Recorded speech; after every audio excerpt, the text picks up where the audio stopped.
Recuerde que estamos estudiando el tema, las clases de unción.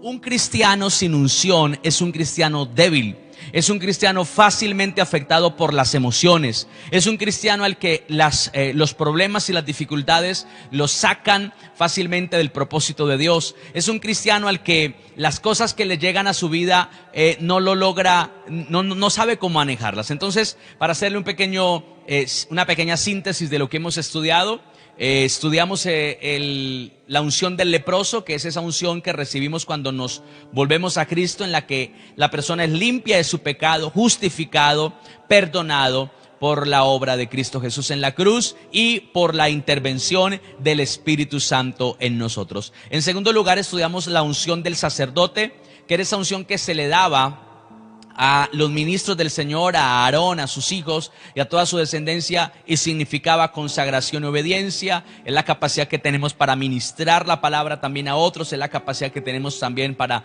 bendecir también a otros y obedecer a lo que el Señor nos ha enseñado. Y hoy quiero que hablemos, hoy y mañana vamos a aprovechar para hablar acerca de la unción de rey, la unción regia. Ha sido llamada por algunos porque era la unción más plena y más completa que existía en aquel entonces. Quiero que abra su Biblia conmigo en el primer libro de Samuel, capítulo número 13, y vamos a leer allí lo que dice la palabra de Dios. Primer libro de Samuel, capítulo 13, dice la palabra de Dios en el verso número 8 de la siguiente manera. Dice: Y él esperó 7 días conforme al plazo que Samuel había dicho. Pero Samuel no venía a Gilgal y el pueblo se le desertaba. Entonces dijo Saúl: tráeme holocausto y ofrendas de paz. Y ofreció el holocausto. Y cuando él acababa de ofrecer el holocausto, he aquí Samuel que venía. Y Saúl salió a recibirle para saludarle. Entonces Samuel dijo: ¿qué has hecho? Y Saúl respondió: porque vi que el pueblo se me desertaba y que tú no venías dentro del plazo señalado, y que los filisteos estaban reunidos en Micmas, me dije: ahora descenderán los filisteos contra mí a Gilgal, y yo no he implorado el favor de Jehová. Me esforcé pues y ofrecí el holocausto. Entonces Samuel le dijo a Saúl: locamente has hecho. No guardaste el mandamiento de Jehová tu Dios que él te había ordenado, pues ahora Jehová hubiera confirmado tu reino sobre Israel para siempre. Mas ahora tu reino no será duradero. Mas Jehová se ha buscado un varón conforme a su corazón, al cual Jehová ha designado para que sea príncipe sobre su pueblo, por cuanto tú no has guardado lo que Jehová te mandó. Amén. Entonces, aquí encontramos algo bien interesante, y es que el Señor había ungido como rey a Saúl. Saúl fue el primer rey de Israel, y hasta el tiempo de los reyes, cuando el Señor ungía, por ejemplo, a los jueces, esas personas tenían una unción regia, una unción plena. Algunos tenían funciones como la de Samuel, tenían funciones sacerdotales, funciones proféticas, pero además tenían funciones de rey. Por eso fue tan duro para Samuel tener que aceptar que ya el pueblo no lo quería más a él. Y Dios le dice: tranquilo, no llore, porque no lo desecharon a usted sino a mí. Porque la unción que tenía Samuel es el modelo de unción que el Señor quería que tuviera el ser humano. Se llama unción regia. Todas las capacidades de profeta, todas las capacidades de sacerdote, pero también todas las capacidades de rey. Y la unción del leproso estaba solamente sobre el pueblo. Y entonces, algo que tenemos que entender es que a partir de Samuel, es decir, con Saúl en adelante, Saúl, David, Salomón, todos los reyes que vendrían después de él, ya la unción se triplica, la unción se divide en 3 partes mejor. La unción se va entonces al profeta independientemente, al sacerdote independientemente y al rey independientemente. Por esa razón, el pecado por el cual Dios desecha a Saúl es porque él usurpa las funciones sacerdotales. Ofrece un sacrificio, un holocausto, y eso le correspondía solamente a los sacerdotes, no a los reyes. Pero la unción de rey es una unción de poder y de gobierno. Entonces, cuando usted es ungido con esta unción, cuando usted recibe esta unción por el Espíritu Santo, porque recuerde que esto lo hace, es el Espíritu Santo en nosotros, Lo que va a venir como resultado es que usted tiene la capacidad para gobernar sobre las cosas. Las cosas no lo controlan, usted controla las cosas. No es que los sentimientos lo controlan y el problema y esto y la chicopala, todo no. Usted tiene señorío y gobierno porque tiene la unción regia, la unción de rey. Entonces, ¿cuál era la función del rey? Pues tener poder y autoridad, tener riqueza, tener la responsabilidad de enfrentarse a los adversarios. O sea, la unción de rey es la que me permite a mí ir y enfrentar al maligno, ir y derribar y derrocar ciertos poderes que el enemigo ha querido levantar. Esa es la unción del rey. Es la unción que me permite a mí ir a la batalla espiritual, ir a enfrentar lo que sea, lo que venga allí. Ahora, hubo algo que sucedió y que sigue pasando, y fue la alianza que se estableció entre el rey Acab y la princesa Jezabel, una princesa egipcia, una princesa pagana, una princesa hija de reyes paganos.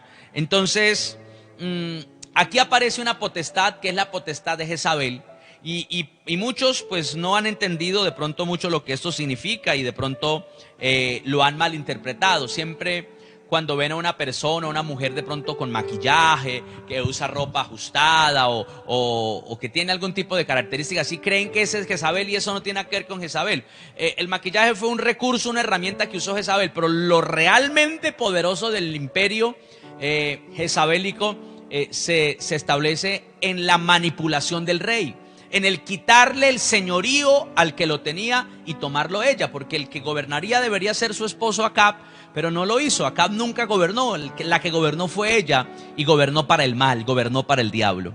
Entonces, cuando hablamos de la unción de rey, estamos hablando de una responsabilidad muy grande que nos ha dado el Señor, y el cuidado que debemos de tener para que este reino o este poder que nos ha dado el Señor lo usemos sabia y oportunamente. Entonces, la unción que tenía Samuel era una unción triple. Tenía unción de sacerdote, de profeta y de rey. Pero a partir de allí ya no hay unciones triples, hay unciones para cada uno, para el sacerdote, para el profeta, para el rey, de manera independiente. Y cuando el pueblo le pide rey, entonces la unción se divide. Fue lo que quiso el pueblo, no Dios. El pueblo fue el que quiso, dijo, queremos un rey. Entonces Dios dijo, listo, está bien. Mi modelo de gobierno no le sirve, les voy a poner sus reyes. Y empezaron a partir de allí a vivir bajo un yugo que fue bastante difícil. Entonces, ¿cuál es la función real cuando el Señor nos llama a esta tarea? Gobernar, hacer riquezas. Esa es la función que tenían los reyes en ese tiempo: gobernar y hacer riquezas, hacer más grande el reino que les ha sido entregado. Pero, ¿qué pasó? Dios también acabó con los reyes. Hoy en día no existen reyes, solamente de manera decorativa en países como España, como en Inglaterra y otros que todavía manejan esa figura, pero es más una figura, más es una figura de protocolo que realmente algo que establezca algún tipo de poder y de que tome decisiones. Es más protocolario, pero están los primeros ministros, los presidentes de las naciones de esos lugares. Los reyes se acabaron, y en Israel menos. En Israel hay un primer ministro, pero no hay reyes, no hay rey. ¿Por qué? Porque los reyes no supieron manejar esa unción que les daba Dios. Y a partir de Salomón usted empieza a ver la decadencia de todos los reyes. Todos, sobre todo los de la parte de Israel. Porque Israel se divide, después de Salomón se divide en dos partes. Con Roboán se divide en Judá y en Israel. Y en Judá hubieron unos buenos, en Judá hubieron unos reyes buenos, como Asa, como Ezequías, como Josías, muy buenos reyes. Pero esa fue la excepción. Tal vez como Manasés, que al final se arrepintió. Esa fue la excepción. Por la regla fueron reyes paganos, perversos, llenos de maldad. ¿Por qué? Porque es que no supieron manejar el poder. Entonces, por eso primero Dios me unge como leproso, me unge del pecado, luego me da el ministerio, y luego sí me da lo mejor o lo más excelso, que es la unción de rey, para que yo la sepa usar bien y eso no me vaya a afectar y no me digas que ahora yo tengo autoridad y hago lo que yo quiera. Entonces, la vida de los reyes era amontonar riquezas. Se consideraba que los reinos, el rey era el monarca supremo, y que la vida de los gobernados le pertenecía. O sea, ellos no decían, es que venga, si me hace el favor, no decía, usted tiene que hacer tal cosa, y la gente los consideraba como sus dueños. Pero los reyes se apartaron de la santidad y de la obediencia. Y fue donde Dios tuvo que acabar. Pero el principio bíblico, del cual quiero que nosotros nos empapemos bien, es que los reyes eran los únicos que podían hacer cosas que los demás no podían hacer. Enfrentarse a ciertas potestades espirituales, en ese tiempo literales, a ciertos poderes y ejércitos. Hoy, la persona que tiene la unción de rey es el encargado de enfrentarse a esos poderes malignos. Ni siquiera el sacerdote, ni siquiera el profeta lo podía hacer, solo el rey.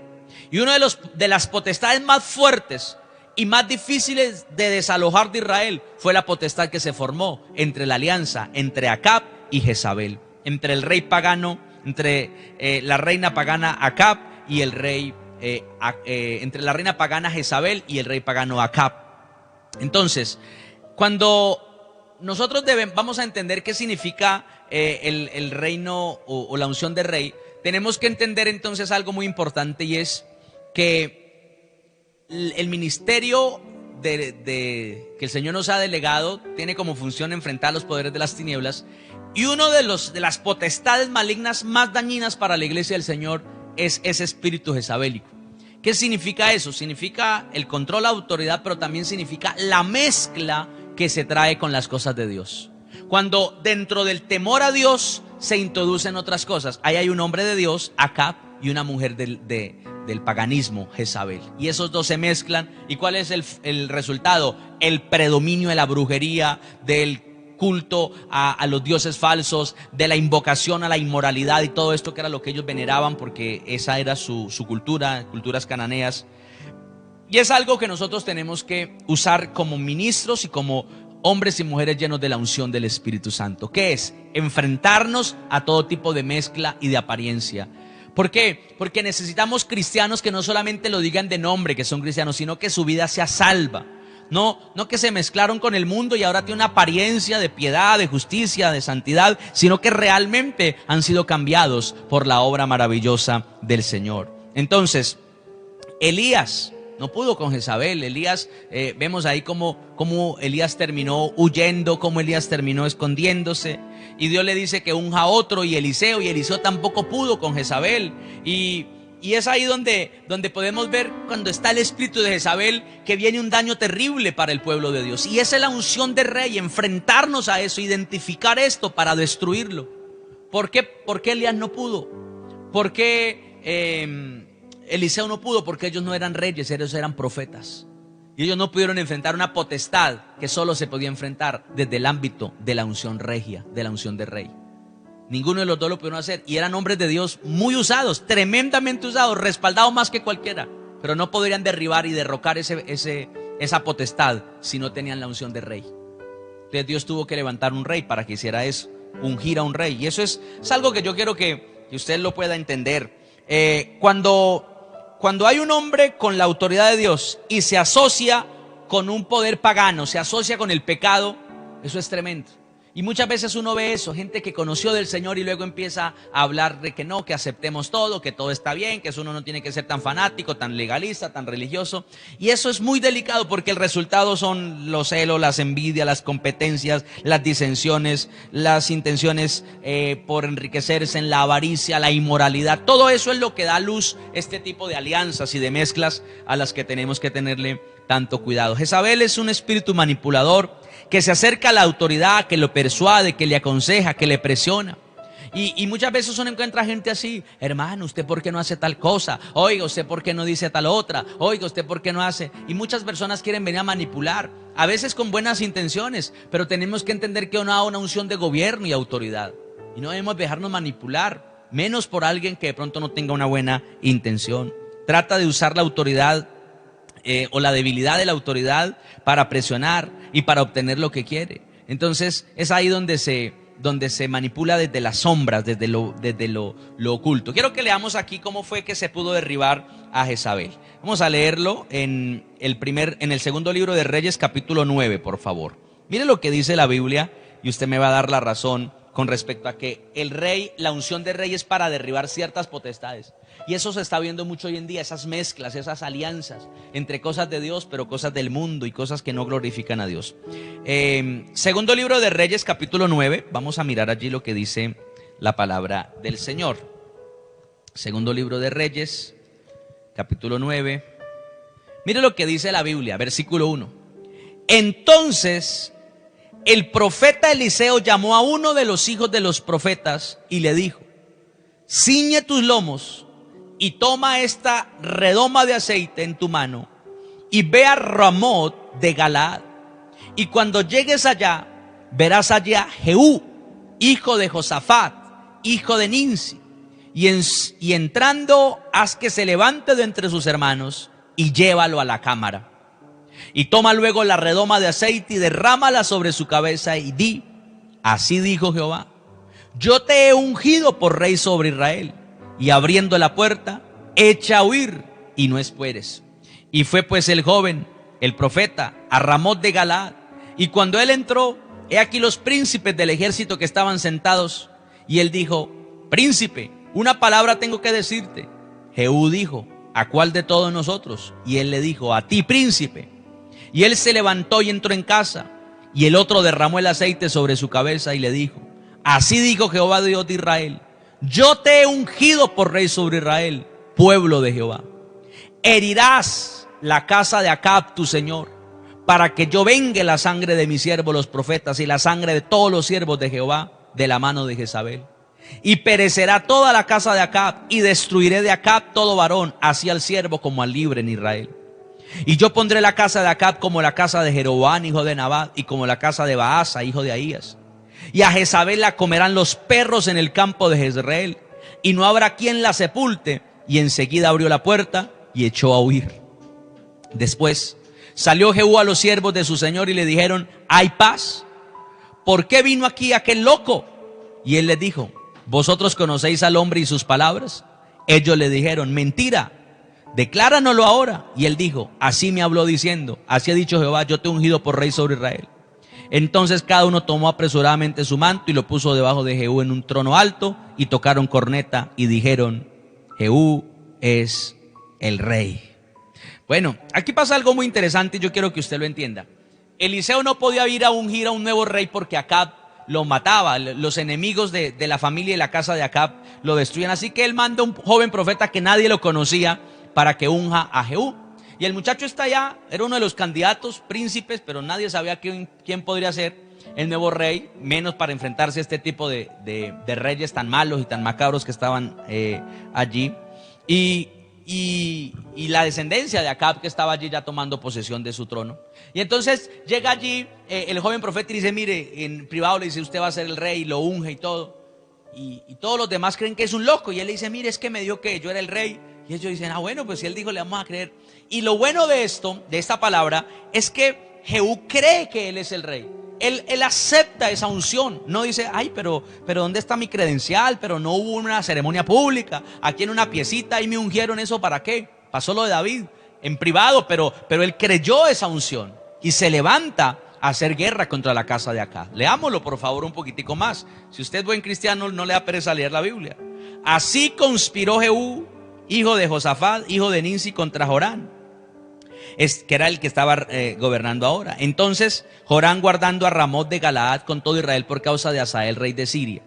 Pero se había vuelto el rey Jorán a Jezreel para curarse de las heridas de los sirios que le habían hecho, y peleando contra Hazael, rey de Siria. Y Jehú dijo: si es vuestra voluntad, ninguno escape de la ciudad para ir a dar las nuevas en Jezreel. Entonces Jehú cabalgó y fue a Jezreel, porque Jorán estaba allí enfermo, y también estaba Ocosías, rey de Judá, y lo había descendido a visitar Jorán. Y el atalaya que estaba en la torre de Jezreel vio la tropa de Jehú que venía, y dijo: veo una tropa. Y Jorán dijo: ordena a un jinete que vaya a reconocerlos y les diga: hay paz. Fue pues el jinete a reconocerlos y le dijo el rey dice así: hay paz. Y Jehú le dijo: ¿qué tienes tú que ver con la paz? Vuélvete conmigo. Y el atalaya dio luego el aviso diciendo: el mensajero llegó hasta ellos y no vuelve. Entonces envió otro jinete, el cual llegando a ellos le dijo: el rey dice así: hay paz. Y Jehú respondió: ¿qué tienes tú que ver con la paz? Vuélvete conmigo. Y el atalaya volvió a decir también este llegó a ellos y no vuelve. Y al marchar del que viene es como el marchar de Jehú, hijo de Ninsi, porque viene impetuosamente. O sea, él creyó que era un ungido. Él no dijo, ay, ¿será que puedo? No, él fue. Y tenía que ir a enfrentar a un rey poderosísimo que era el descendiente de Acab, el heredero. Y entonces le dice, vienen los mensajeros, oiga, ¿usted viene en paz o en guerra? Él dice, usted no sabe lo que es la paz. Si quiere paz, véngase conmigo, si no, guerra le viene para encima. Y entonces los mensajeros se quedaban de una vez con él y no volvían a decirles si traía paz o venía en guerra. Versículo 21. Entonces Jorán dijo, unce el carro, y cuando estaba uncido su carro salieron Jorán, rey de Israel, y Ocosías, rey de Judá, cada uno en su carro, y salieron a encontrar a Jehú, al cual hallaron en la heredad de Nabot de Jezreel. Y cuando vio Jorán a Jehú, dijo, ¿hay paz, Jehú? Y él respondió, ¿qué paz? Con las fornicaciones de Jezabel tu madre y sus muchas hechicerías. Entonces Jorán volvió las riendas y huyó y dijo a Ocosías, traición, Ocosías.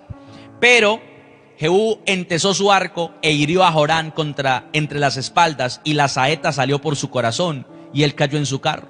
Dijo luego Jehú a Bidkar su capitán, tómalo y échalo a un extremo de la heredad de Nabot de Jezreel. Y acuérdate que cuando tú y yo íbamos juntos con la gente de Acab su padre, Jehová pronunció esta sentencia sobre él diciendo, que yo he visto ayer la sangre de Nabot y la sangre de sus hijos, dijo Jehová, y te daré la paga de esta heredad, dijo Jehová. Tómalo pues ahora y échalo en la heredad de Nabot conforme a las palabras de Jehová. Y así, hermanos, se empieza a levantar, y este Jehú se vuelve un instrumento de Dios tremendo para acabar con Acab. Bueno, Acab ya había muerto, pero estaba el hijo, que era Joram, y lo acabó, lo destruyó, porque tenía unción de rey. Ni Elías lo pudo hacer, ni Eliseo lo pudo hacer, ningún otro, ni ninguno de los sacerdotes, que estaban todos apocados. Solo lo pudo hacer un hombre con unción de rey. O sea que si usted y yo tenemos esa unción de rey, vamos a ver cómo se derriba toda mezcla satánica, todo poder oculto. Eso es lo que Dios nos ha dado ahora. Usted créalo, es de creerlo. Mire que él es un hombre sencillo que ni siquiera conocía, vino y lo ungió y dijo, yo lo creo, listo, y se fue, hermano, y acabó con el otro. Ahora, le queda lo más grave. La señora Jezabel todavía estaba viva y era más peligrosa que un tremendo. Mire lo que dice el 30. Vino después Jehú a Jezreel, y cuando Jezabel lo oyó, o sea, ya sabía que el Jehú estaba por ahí acabando con todo y que ella era la siguiente en la lista. Cuando Jezabel lo oyó, se pintó los ojos con antimonio y se atavió su cabeza y se asomó por una ventana. Por eso se cree, y algunos dicen que la pintura, el maquillaje es Jezabel. No, el maquillaje y todo esto es una forma de llenar vacíos, de llenar cosas que hacen que mi estima no esté tan bien. Entonces yo trato de mostrarlo, pero eso no tiene nada que ver con Jezabel. Jezabel lo usó en ese momento. Sigamos leyendo. Y cuando entraba Jehú por la puerta, ella dijo, sucedió bien a Sinri, quien mató a su señor. Y alzando él entonces su rostro hacia la ventana, dijo, ¿quién está conmigo? ¿Quién? Y se inclinaron hacia él 2 o 3 eunucos. Y él les dijo, echadla abajo. Y ellos la echaron, y parte de su sangre salpicó en la pared y en los caballos, y él la atropelló. Entró luego, y después que comió y bebió, dijo, id ahora a ver a aquella maldita y sepultadla, pues es hija de rey. Pero cuando fueron para sepultarla, no hallaron de ella más que la calavera y los pies y las palmas de las manos. Y volvieron y se lo dijeron, y él dijo, esta es la palabra de Dios, la cual él habló por medio de su siervo Elías Tisbita, diciendo, en la heredad de Jezreel comerán los perros las carnes de Jezabel, y el cuerpo de Jezabel será como estiércol sobre la faz de la tierra, como la heredad de Jezreel, de manera que nadie puede decir, esta es Jezabel. Y si usted sigue leyendo todo el capítulo 31, encuentra cómo Jehú acabó con toda la descendencia de Acab, no dejó nada. Entonces, esto no es una palabra para ir a pelear con nadie, ni enfrentarnos físicamente a nadie. Pero lo que sí quiero decirle con esto es que el Señor nos ha dado la autoridad para derribar toda fortaleza del enemigo. Esos planes contrarios, usted tiene esa unción de rey, créalo en el nombre del Señor. Así como Jehú creyó que la autoridad le había dado la unción, que el Señor le había dado la unción para ser el rey. Y él dijo, listo, yo voy, y con autoridad. Y hermano, el enemigo tuvo que abrirse paso. Entonces, hermano, hay cosas que no van a salir hasta que Dios nos convenza de esa unción y que está para nosotros. Porque uno sigue creyendo, no, pero ¿cómo así? ¿Será que yo tengo? ¿Será que yo puedo? Claro que sí.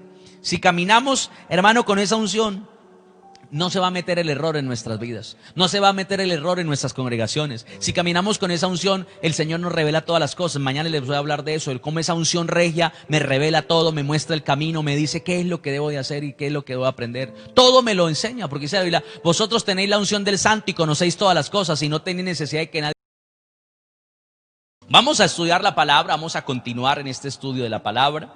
Hemos estado estudiando las 3 clases de unción que hay. La unción del leproso, que era la unción que se aplicaba a la persona excluida, en este caso a nosotros, que en el pecado, que en la desobediencia, le habíamos dado la espalda al Señor. Luego está la unción de sacerdote, que significa consagración y obediencia, y luego está la unción regia o la unción de rey.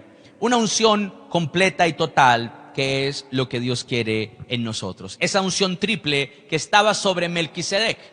¿Quién es Melquisedec? Vamos a leer lo que dice la Biblia en Hebreos capítulo número 7. Vamos a mirar allí, por favor, en el libro de los Hebreos. Es un libro escrito muy seguramente por el apóstol Pablo. No está seguro, pero muchos coincidimos en que la estructura, la teología que allí se da a conocer es característica del apóstol Pablo. Tal vez no sea así, pero yo pensaría que sí. Hebreos capítulo 7, versículo número 1. Vamos a mirar aquí cómo cuando yo vengo a Cristo se puede restaurar ese ministerio que tenía Melquisedec, ese ministerio del Antiguo Testamento, de antes de la ley, que antes de los reyes y todo esto, una sola persona pudiera reposar en él esta unción especial. Vamos a leer lo que dice la palabra de Dios en Hebreos 7, 1. Dice, porque este Melquisedec, rey de Salem, sacerdote del Dios Altísimo, que salió a recibir a Abraham, que volvía de la derrota de los reyes, y le bendijo, a quien asimismo dio a Abraham los diezmos de todo, cuyo nombre significa primeramente rey de justicia y también rey de Salem, esto es, rey de paz. Y dice, sin padre, sin madre, sin genealogía, que ni tiene principio de día ni fin de vida, sino hecho semejante al Hijo de Dios, permanece sacerdote para siempre. Amén. Aquí encontramos algo muy importante, y es que vemos que Melquisedec es una tipología de Cristo, y que Melquisedec es un hombre que por primera vez encarna la función sacerdotal y la función real. Es un hombre que era rey, pero también era sacerdote de Dios. Es un hombre que no tiene genealogía, no tiene madre, no tiene padre, no tiene familia, por lo tanto representaría a Cristo Jesús. Y Abraham, que es el padre de la fe, nos representaría a nosotros. Es decir, que nosotros vamos a Cristo, colocamos todo nuestro ser delante del Señor, y como resultado de poner nuestras vidas en las manos del Todopoderoso, Él nos bendice. Dice que Abraham sacó los diezmos, se los dio a Melquisedec, y que Melquisedec bendijo a Abraham. Así que en Cristo se restauran las 3 unciones para la iglesia, para que un mismo creyente pueda reposar en él la unción de leproso, la unción de sacerdote y la unción de rey, para la gloria de nuestro Señor. Entonces, lo primero que yo quiero que usted entienda es que ya no somos esos cristianos llevados de los problemas, que pobrecito yo, que el diablo me tiene mal, que no me deja ni respirar. Eso es por buscar a Dios, sino que nos hemos convertido en hijos de Dios con autoridad, con un llamado especial, que se levanta por encima de las dificultades, que confía en la ayuda y en el socorro que viene de parte de nuestro Dios para nosotros. Vamos a leerlo en Isaías capítulo 1, por favor, lo que dice la Biblia. Isaías capítulo 1, versículo número 26. Quiero que veamos allí lo que nos dice la bendita palabra del Señor.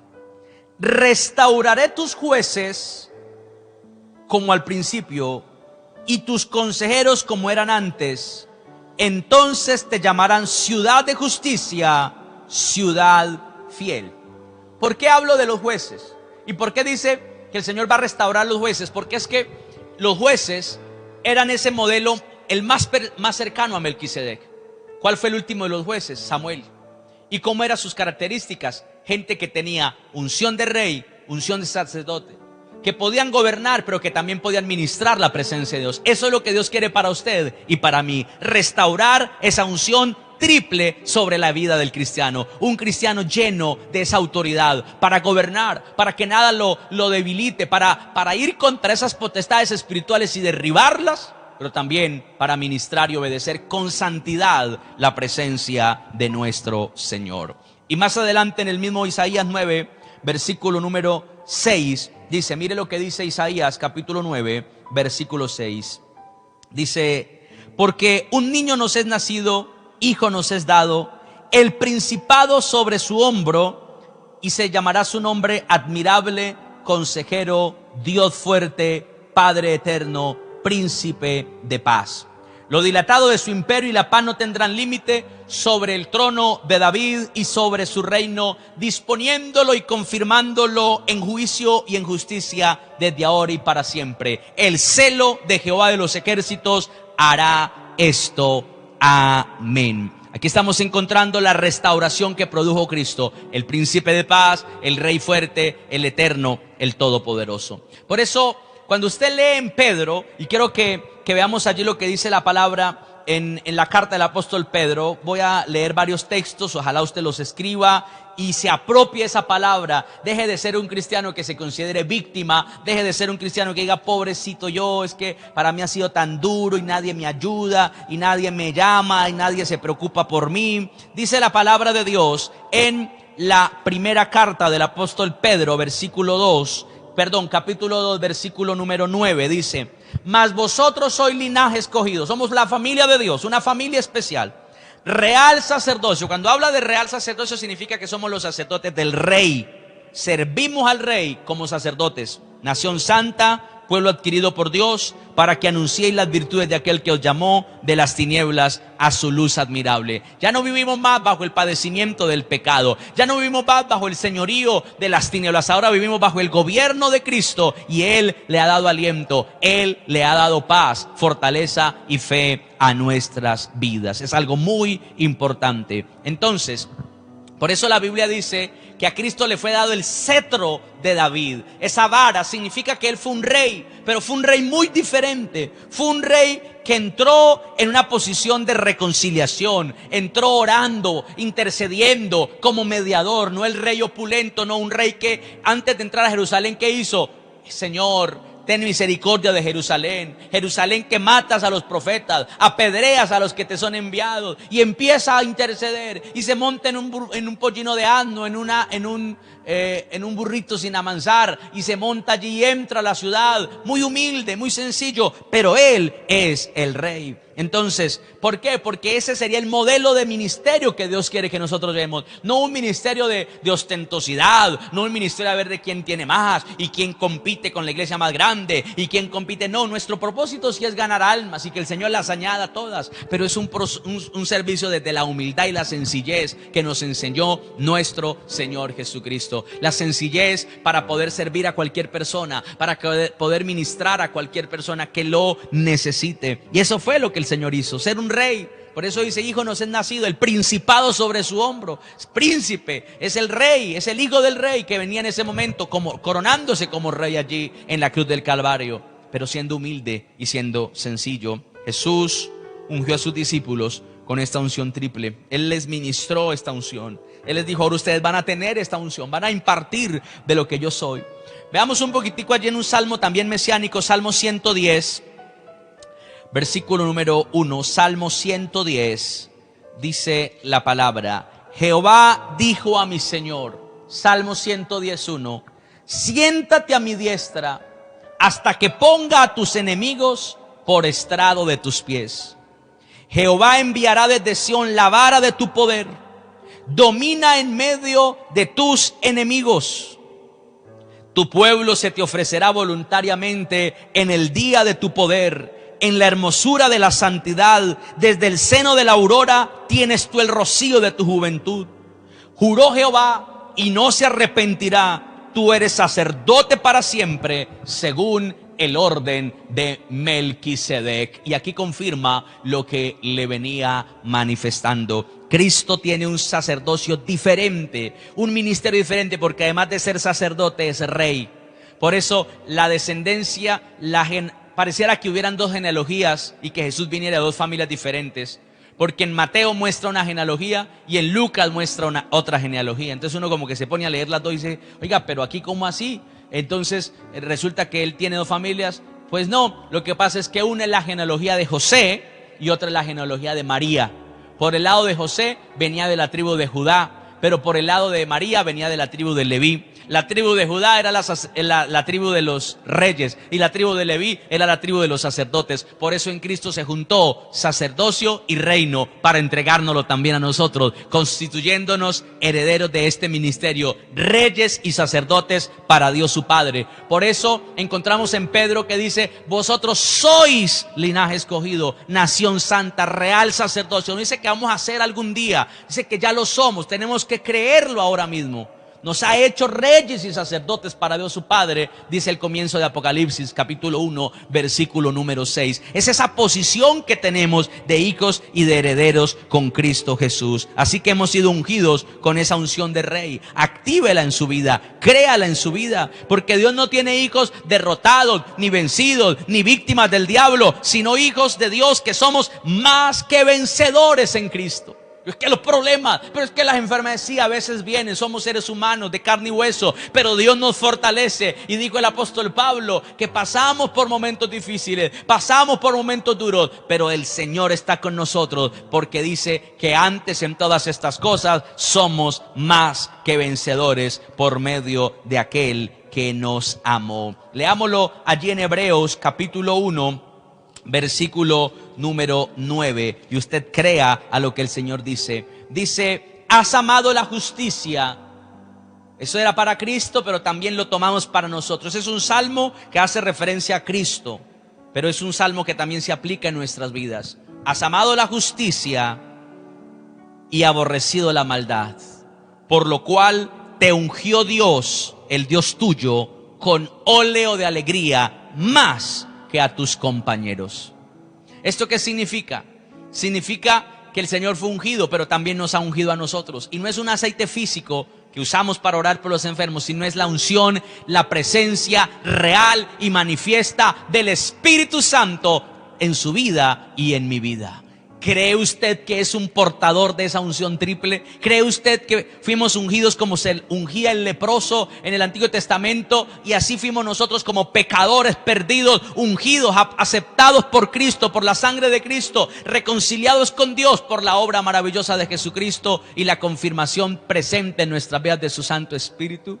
¿Cree usted que nos ha encomendado la tarea del ministerio de la reconciliación, de orar por otros, de bendecir a otros, de ser instrumento de bendición para otros como sacerdotes? ¿Y cree usted que tenemos la unción de autoridad, poder y gobierno como reyes del Señor? Pues dice la Biblia que Él nos ha ungido con esa unción preciosa. Dice el capítulo 3 del mismo Hebreos, capítulo 3, versículo 1. Por tanto, hermanos santos, participantes del llamamiento celestial, considerad al apóstol y sumo sacerdote de nuestra profesión, Cristo Jesús, el cual es fiel al que le constituyó, como también lo fue Moisés, en toda la casa de Dios. Dice, miremos a Cristo. Considerar no es solamente pensar en Él, considerar no es solamente mirarlo, sino es decidir imitarlo y decir, ese mismo ministerio también el Señor nos lo ha delegado a nosotros, para que vivamos de esta manera, con reverencia, con obediencia al Señor. Créalo hoy, que Dios ya nos ha dado la victoria y la autoridad sobre todo lo que en algún momento quería venir a enseñorearse de nosotros, sobre todo lo que en algún momento, llámese en enfermedades, llámese en problemas, llámese en dificultades. El Señor del cielo nos ha dado victoria, favor y gracia sobre todo lo que hay a nuestro alrededor. Hermano, lo que Dios quiere es que usted se acostumbre a lo sobrenatural. Lo que Dios quiere es que usted y yo nos acostumbremos a las maravillas de Dios, nos acostumbremos a los milagros de Dios. Digamos, Señor, esto es lo que yo quiero vivir en mi vida. No que digamos, quién sabe, si de pronto Dios tenga misericordia y me escuche. Uno no sabe. Mejor yo voy a la fija aquí, le ayudo a Dios aquí. No. Dios sí que espera nuestra fe, sí espera nuestra actitud de fe. Pero hermano, los milagros son para usted y para mí. Las respuestas de Dios a sus peticiones están allí, porque eso es lo que Dios ha dicho. Marcos, capítulo número 16. Veámoslo por favor esta mañana en el verso número 17. El Señor nos lo ha delegado. Créalo usted también, tómelo, hágalo parte de su vida, hágalo parte de su ministerio, hágalo parte de su crecimiento. Marcos 16, 17 dice la Biblia: entonces le respondió Jesús. Perdón, este es Mateo. Marcos 16, 17. Está terminando el evangelio de Marcos. Marcos 16, 17 dice: y estas señales seguirán a los que creen en mi nombre. A los que creen, en mi nombre echarán fuera demonios, hablarán nuevas lenguas, tomarán en las manos serpientes, y si bebieren cosa mortífera no les hará daño. Sobre los enfermos pondrán sus manos y sanarán. Muchos hoy en día enseñan que los milagros solamente vinieron hasta Jesús y los apóstoles, que ya a nosotros nos toca conformarnos con leer libros de historia de milagros y decir: ay, tan bonitos los milagros. Y todo lo que sucede hoy es porque es el poder del diablo. Y todos los milagros que se dice que ocurren hoy es porque Satanás los hizo. Yo le quiero decir, mi amado hermano, que aunque Satanás tenga algún poder limitado para hacer señales mentirosas, más poderoso es Jesucristo nuestro Rey y Señor, quien es nuestro sanador, quien es nuestro ayudador, quien es el que nos invita a echar fuera demonios, a orar contra todo poder de las tinieblas. El mismo Cristo es el de ayer, de hoy y por los siglos de los siglos. Créalo en el nombre de Jesús. No, ya no hay que orar por milagros. Mejor tomes esta agüita de hierbas, mejor haga esto. Sí, yo lo invito a que tenga una vida sana, yo le invito a que sea una persona consciente del cuidado de su cuerpo, de su templo, pero también preste la atención a su espíritu y a su alma, porque dice el apóstol Pablo: el ejercicio corporal para poco aprovecha, pero la disciplina del espíritu para mucho es provechoso. Y hoy está de moda poder ser muy disciplinados con el cuidado del cuerpo, y me parece muy bien, pero qué bueno que más de lo que le dedicamos a nuestro cuerpo, le dediquemos a nuestro espíritu y a nuestra alma. A vivir en lo espiritual, a caminar en lo espiritual, a movernos en lo espiritual. Y por eso aquí dice, aquí hay un respaldo: estas señales seguirán solamente a mí y a mis discípulos, dijo Jesús, a estos 12, después ya a ustedes no les va a tocar, tranquilos, para ustedes no hay nada de eso, ustedes no se preocupen por orar por un enfermo, díganle que los lleven allá, que los lleven por donde el brujo, de alguna persona que sí tenga poder, porque ustedes son solamente cristianos. No, ¿qué dice? Estas señales seguirán a los que creen, en mi nombre echarán fuera demonios. Usted tiene que saber la Biblia, hay poder para echar fuera demonios en nosotros, hablar nuevas lenguas, la capacidad para movernos en los idiomas celestiales. Tomarán en las manos serpientes. O sea, habrán peligros que tendremos que enfrentar. No es que a propósito las tomemos, porque eso se llama tentar a Dios. Y si bebieren cosa mortífera sin saberlo, nos hacen algo, nos dan algo con ganas de dañarnos, pero dice la Biblia que no nos hará daño. Sobre los enfermos pondremos nuestras manos y sanarán. Y luego dice el 19: y el Señor, después que les habló, fue recibido arriba en el cielo y se sentó a la diestra de Dios. Y ellos, saliendo, predicaron en todas partes, ayudándoles el Señor y confirmando la palabra con las señales que les seguían. Me gusta esto, porque está diciendo que cuando yo hablo la palabra es confirmada a través de las señales que me siguen. La Biblia me dice que cuando yo declaro lo que dice Dios, lo confieso, Él respalda la palabra con las señales. Esa es la unción de rey que usted y yo tenemos, la unción de el Rey de Reyes y Señor de Señores, que ha venido a recibir cada uno de nosotros. Y dice Hechos de los Apóstoles, que es la confirmación de los evangelios. O sea, esto termina aquí y luego empieza Hechos.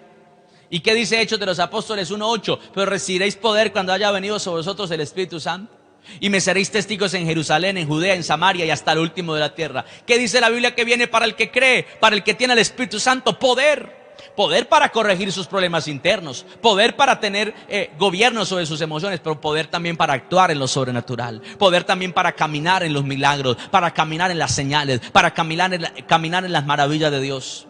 Hay que creerlo, hay que tomarlo, porque es el regalo de Dios para nosotros. Y mire lo que dice la Biblia en el capítulo 2 de Hechos. Después de que ellos empezaron a creer a esta palabra, dice la palabra de Dios en el versículo número 4. Y fueron todos llenos del Espíritu Santo y comenzaron a hablar en otras lenguas, según el Espíritu les daba que hablasen. ¿Sabe? Los discípulos pasaron 40 días de obediencia. Estuvieron allí y vino el Espíritu Santo sobre sus vidas. Hermano, un corazón cargado es la forma que usa Satanás para inhabilitar el poder del cristiano. Un corazón que no perdona, un corazón que tiene resentimientos, un corazón que todo lo aira, todo lo enoja, todo lo afecta, todo lo ofende. Esa persona está siendo instrumento el enemigo para que no pueda recibir el poder, para que no pueda avanzar en esa fe. Y por eso, hermano, uno, lo que le digo esta mañana con lo que le enseñaba anoche, hay que sanar el alma. Hay que restaurar nuestras emociones, hay que perdonar, hay que confesar, como nos lo enseña toda la palabra de Dios. Porque, mi hermano, si no hay santidad, si no hay obediencia, la unción está bloqueada. El poder de Dios no se puede manifestar. No es que ahí tiene que Dios respaldarme porque yo le creo, pero no está obedeciendo. Usted no cree en nada, porque el que obedece, el que cree, está en obediencia. Y por eso dice aquí Hechos, el capítulo 4, el versículo número 33. Dice la palabra de Dios: y con gran poder los apóstoles daban testimonio de la resurrección de Jesús, del Señor Jesús, y abundante gracia era sobre todos ellos. Que había gran poder y ellos daban testimonio de la resurrección de Jesús. ¿Por qué había abundante poder? ¿Por qué estaban ellos participando de estas bendiciones abundantes? Porque le estaban obedeciendo a Dios. Lo mismo que usted y yo empezamos a obedecer, a creer, a caminar por fe, no por vista, y a ver la manifestación de Dios. Usted tiene el poder, actívelo en su vida. La unción triple viene naturalmente por el hecho de ser hijos de Dios. Ya usted lo que tiene es que creer: tengo esta unción, la unción del Rey para hacer el bien. Actívelo, mire las necesidades que tiene a su alrededor y cambie esas circunstancias a través del poder que Dios ha puesto en nosotros. Dígale al Espíritu Santo que tiene usted tiene que hacer. ¿Qué es lo que usted tiene que hacer? Señor, hago esto, ¿cómo lo hago? Dirígeme, guíame. Hermano, si hay necesidades, si su economía está en crisis, hermano, el rey no le faltaba nada, porque era la unción que tenía para ser próspero. Dios también le bendice, Dios también le prospera. La unción del rey hace que todo lo que a su alrededor venga y traiga bendición. Y muchos vengan y digan: mire, le quería bendecir con esto, mire, le quiero dar esto, mire, Dios puso en mi corazón. O al menos algunos ni siquiera nombrarán a Dios, pero dirán: mire, tuve este deseo de hacerlo. Mire, yo he escuchado estos días testimonios de muchos hermanos que me dicen: pastor, el Señor me ha bendecido extraordinariamente en este tiempo.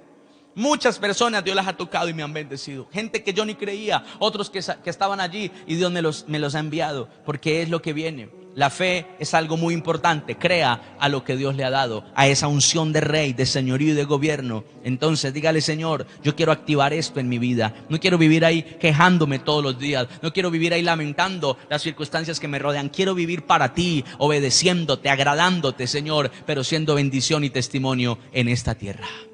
Mi amado hermano, en esta mañana quiero que oremos y quiero que le pidamos al Señor que el Espíritu de Dios venga poderosamente en nosotros. Ya está, ya fuimos ungidos, pero que nos llene hoy. Que nos llene hoy de toda su presencia y toda su gloria. Que nos llene hoy de todo lo que Él ya preparó para nosotros. Si usted no quiere ser un cristiano ahí que no hace sino hablar mal de los demás y quéjese y laméntese, no. Es un cristiano que tiene poder. Es un hijo de Dios que muestra el evangelio de poder que Cristo nos invitó a predicar. El evangelio de vida, el evangelio de restauración, de salvación. El evangelio que cambia, que transforma vidas, que renueva. El poder de Dios en acción. Vamos a orar, le vamos a creer al Señor.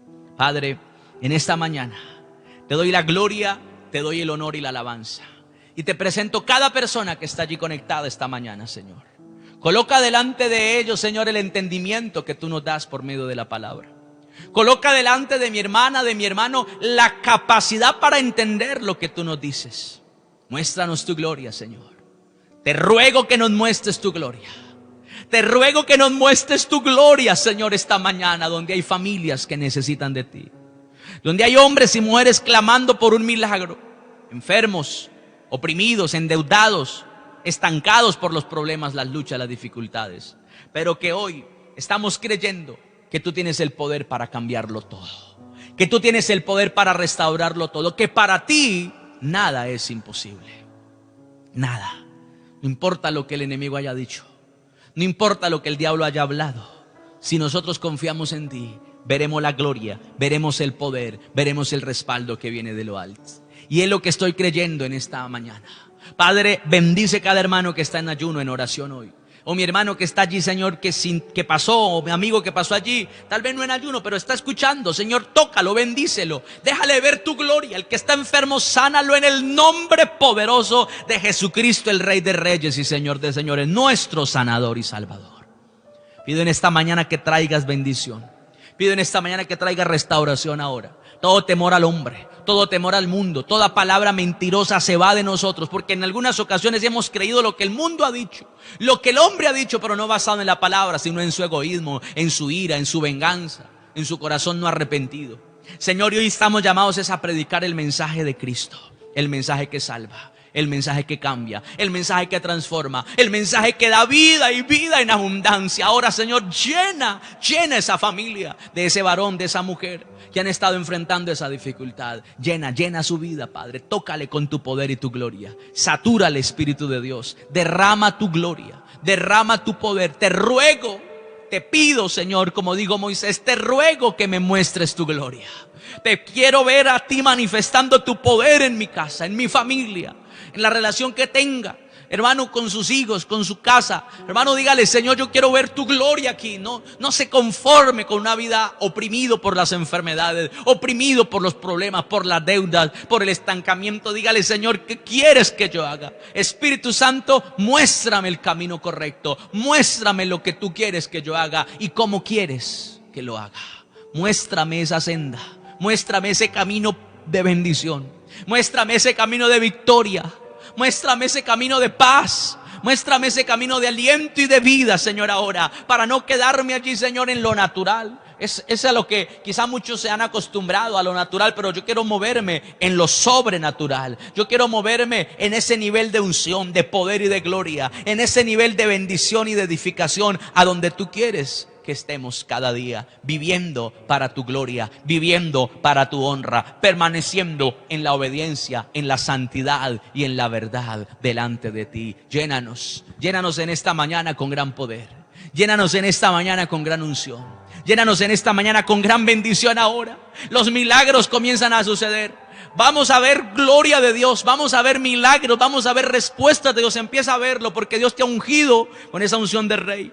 Dios te ha ungido con esa unción gloriosa para que permanezcas y camines en su verdad, en su santidad. Empezarás a ver cómo Dios abre puertas. Empezarás a ver cómo Dios te sorprende. Empezarás a ver cómo cuando tú oras, lo que tú hablas no son tus palabras, sino es el Espíritu Santo hablando a través de tu vida. Y eso transformará tu entorno, eso cambiará tu vida y la de los que te rodean. Ahora se va toda confusión, se va todo espíritu de duda, de incertidumbre, y nuestra fe se fundamenta en la palabra de nuestro Señor Jesucristo. Nuestra fe se fundamenta en el respaldo que Dios trae a ese ministerio que Dios te ha dado, porque eres llamado para ser sacerdote y rey para Dios, para que eres llamado para caminar en la unción, para que eres llamado a vivir en el poder y en la gloria sobrenatural de Dios. Recibe lo que el Señor ya preparó para ti. Recíbelo ahora. Ahí está el Señor llenándote, ahí está Dios tocándote, ahí está Dios levantando tu vida, mostrándote el camino correcto por el que debes de andar. Está el Señor sobre ti con poder y no te deja ni te desampara. Muestra su poder, Él muestra su gloria, Él muestra su gracia, Él muestra su bendición. Empieza a recibir ahora milagros creativos, liberación. Hay opresiones demoníacas que se tienen que romper, hay ataduras de las tinieblas que se tienen que quebrantar, ataduras malignas que esta mañana tienen que caer ahora. Estaban atando tus hijos, estaban atando tu familia, pero esto se destruye hoy, esto se cancela hoy en Cristo Jesús, en el nombre poderoso de Cristo. Estamos viendo la intervención, el poder y la gloria del cielo que empieza a llenarnos, empieza a bendecirnos, empieza a santificarnos, Padre, ahora, porque te creemos a ti, Padre, porque confiamos en tu gracia, Padre, porque confiamos en tu palabra, Padre, porque estamos viviendo tiempos de bendición, tiempos de poder, tiempos de unción. Ahora, esa unción te toca en esta mañana, esa unción toca tu casa, esa unción y ese poder toca tu familia. Estás estás bendecido porque Dios te llamó. Créelo que estás ungido. Cree que el Señor puso su gloria sobre ti. Cree que Dios puso su bendición sobre tu vida. Recíbelo en esta mañana. El poder de Dios viene sobre ti. El poder de Dios te levanta. El poder de Dios te sostiene. El poder de Dios te guarda. El Señor no te va a soltar, porque Él dice en su palabra: no te dejaré hasta que haya hecho lo que te he dicho. Oh, si su palabra que tú has creído, esa palabra se cumple en tu casa, esa palabra se cumple en tu familia, esa palabra trae bendición para ti, esa palabra trae bendición para tu entorno. Ahora, Padre, empieza a rodear nuestros vecinos, todos impactados por el poder y la gloria de Dios, todos bajo la gracia del cielo. Los que están laborando a nuestro alrededor, Padre, cúbrelos, bendícelos, llénalos de tu poder y de tu espíritu. Ahora, para que esa palabra tuya no vuelva vacía. Ahora, para que esa palabra tuya los bendiga, los levante, los afirme, les confirme cuál es la voluntad tuya. Padre, toca sus vidas ahora. Desciende con tu gloria sobre cada familia, sobre cada persona que está allí a nuestro alrededor, necesitada del poder de Dios, necesitada de la gracia de Dios. Ahora el Señor le levanta, el Dios del cielo le sostiene, el Dios de gloria le empieza a sanar ahora. Vamos, esa enfermedad, hermano, yo sé que ha sido difícil este proceso de enfermedad, yo sé que ha sido duro y a veces hasta te has acomodado diciendo: seguramente es la voluntad de Dios que esté así. No, vas a creer que la voluntad de Dios es que tú creas, y que si tú crees, Él te levanta, y si tú crees, Él te sana. Hay mujeres que están con crisis en su hogar, su esposo está en una rebeldía, en una actitud totalmente obstinada, desviándose del propósito de Dios, pero el Señor lo empieza a tocar, pero Dios lo empieza a levantar ahora, pero Dios lo empieza a restaurar ahora. El Dios del cielo, vas a empezar a ver un cambio sobrenatural en su vida, vas a comenzar a ver un cambio sobrenatural en él, en ella. Ahora esa esposa, esos hijos, vas a empezar a verlo, porque la bendición viene a tu vida. Dice la palabra del Señor que Cornelio estaba orando y allí el Señor le habló, allí Dios tocó su vida. Él no sabía nada del evangelio, él no conocía nada de Cristo, solo había escuchado hablar de Dios, pero esa palabra, esa necesidad que él tenía, lo hizo que tuviera un encuentro con él, con el Señor. Y vino Pedro y le predicó de Cristo, y Pedro le habló del Señor, y la vida de Cornelio cambió, y su familia cambió, y su entorno cambió. Era un centurión, un comandante de las tropas romanas, pero su vida fue cambiada porque empezó a abrirle su corazón al Señor y tuvo un encuentro con Dios. Vas a creer lo mismo para tu familia, vas a creer lo mismo para tus hijos, vas a creer lo mismo para tu casa. Ahora mismo, en el nombre de Jesús de Nazaret, vamos, cree ese milagro. Allí, Padre, mira la vida, Señor, el hermano de Hermila Cuadro, que está allí, Señor. Isaías está entubado en una unidad de cuidados intensivos en Neiva. Padre, glorifícate, Padre, bendícelo, Padre, levántalo. En el nombre de Cristo Jesús oramos por su salud y declaramos que la gloria tuya lo empieza a tocar, declaramos que la gloria tuya lo empieza a sanar ahora. El poder del Espíritu de Dios empieza a venir sobre su vida ahora. Dios es poderoso, Dios es glorioso para restaurarlo ahora. Declaro vida donde el hombre dijo muerte y destrucción. Jesucristo dice: vive para la gloria mía, vive para la honra y alabanza del nombre del Señor. Él lo está declarando ahora. Vamos, toma la palabra de Cristo, toma la palabra del Señor. Algunos dicen: ¿y para qué es esa enfermedad? Y el Señor dice: esta enfermedad es para que las obras de Dios sean manifestadas en él. Las obras de Dios se manifiesten en la vida de Isaías, y cada persona que está enferma, cada persona que está recluida allí en una unidad de cuidados intensivos, en un hospital, en una clínica o en su casa, ahora el Dios de gloria le toca, ahora el Dios de gloria le sana, ahora el Dios de gloria le levanta. Ahora en el nombre de Jesús, vamos, toma esa palabra, dile: sí, Señor, yo lo creo en esta mañana. Dios es poderoso, Él levanta mi vida, Él me levanta, Él me da la paz, la bendición, la seguridad. Se va de mi vida la enfermedad, se va de mi familia ahora. Vamos a empezar a declararlo esta mañana. Vamos, es posible declarar la palabra, es posible soltar esa palabra, es posible hablar esa palabra de vida, es posible porque Dios así lo ha declarado, que donde tú declares palabra, ahí el Señor te levanta, ahí el Señor confirma, porque no es la palabra del pastor Braulio, ni del hombre, ni de la mujer, es la palabra de Cristo, es la palabra del Señor, que esa palabra se cumple. Y Él dice en su palabra: estas señales seguirán los que creen, en mi nombre echarán fuera demonios, hablarán nuevas lenguas, tomarán en la mano serpiente, no les hará daño, si bebieren cosa mortífera no les afectará, solo los enfermos impondrán las manos y sanarán. Y esta mañana estamos por la fe colocando nuestra mano sobre esas personas enfermas. Esta mañana estamos por la fe colocando nuestra mano sobre ese varón, sobre ese hombre, sobre esa mujer allí enfermo ahora, y el Rey Rey de gloria le toca, y el Todopoderoso le sana, y el Rey de reyes le levanta, le bendice, le ministra, porque Dios es poderoso, porque el Señor es glorioso, es el que sana, el que levanta, el que llena de vida. Ahora mismo cada enfermedad, cada opresión, cada dificultad, ese desempleo se va. Hay personas que están en un desempleo fuerte en este tiempo, no han podido abrírsele ni una sola puerta de empleo, pero vas a empezar a creer y decir: Señor, tú vas conmigo, tú vas delante de mí, Padre, para que donde pase esa solicitud, esa hoja de vida, allí se abra puerta grande y eficaz para la palabra, allí se abra puerta grande y eficaz para mi bendición. Hoy lo creo en el nombre de Cristo. Vamos, decláralo, confiésalo en el nombre de Jesús, confiésalo en el nombre de Jesús, decláralo en el nombre de Cristo, porque Dios es todopoderoso, el que te bendice, el que te levanta, el que te llena, el que te sostiene, el que te da lo que necesitas. Ahora recíbelo, recíbelo. Ahí está el Señor dándote la victoria. No te acostumbres a lo natural, empieza a adaptarte a lo sobrenatural, porque eso es lo que Dios quiere que se cumpla en tu vida, eso es lo que Dios quiere que se vea en tu casa, eso es lo que Dios quiere que se viva en tu familia. Gracias, gracias bendito Rey, gracias maravilloso Señor, en Cristo Jesús. Amén y amén.